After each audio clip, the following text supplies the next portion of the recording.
What if I told you that the scariest things aren't made up? There are real-life stories out there that are far more terrifying than any horror movie could ever be. Well, if you don't believe me, let me tell you about the real Exorcist. It all started in 1949, when a young boy named Robbie Mannheim was born into an affluent Catholic family in Belnor, Maryland. His parents, Ralph and Helen, were deeply religious, and were so sure that their son was destined to become a priest one day that they even gave him the middle name, Reverend.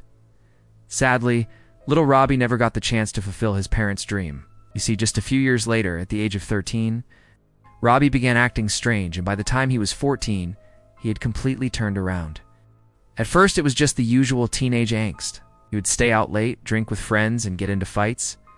But soon, he became violent, attacking his mother and knocking her unconscious. He also began having strange conversations with imaginary friends and even levitated in front of his family. Needless to say, they were deeply concerned for their son.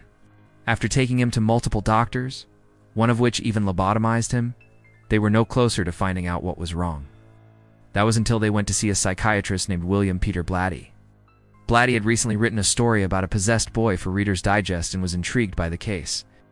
He began performing tests on the boy, which revealed something truly terrifying. In a later interview, Blatty would recall the moment he realized the boy was possessed. He said, "I heard a voice in my mind very clearly say, 'The boy is possessed.'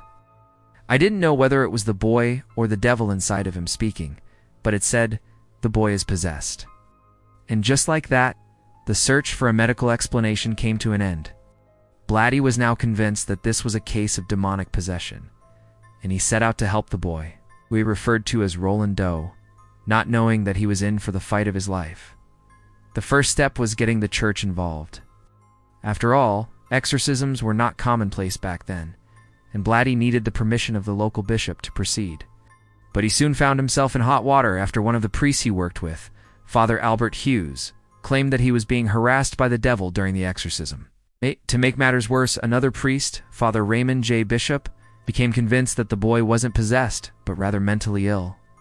This led to a huge conflict between the medical and religious communities, some believing that exorcisms were nothing but a form of entertainment, and others claiming that demonic possession was a legitimate mental illness. Despite the controversy, Blatty and the two priests continued with the exorcism, but it would take 42 grueling sessions to free Roland from the devil's grasp. During these sessions, the priests would perform the traditional Latin rituals, but it was all captured in a secret audio recording. One can only imagine the chaos that ensued. In one instance, Father Hughes was thrown across the room and knocked unconscious. In another, the boy levitated and spun around the room like a top. And all the while, he was speaking in a voice that did not belong to him. It was the voice of the demon Azazel, one of the most powerful demons in hell. But through it all, the priests remained steadfast in their mission to save Roland. They continued performing the exorcisms until finally, after 42 sessions, the demon was cast out. In the end, the story of Roland Doe was so terrifying that it became the inspiration for The Exorcist.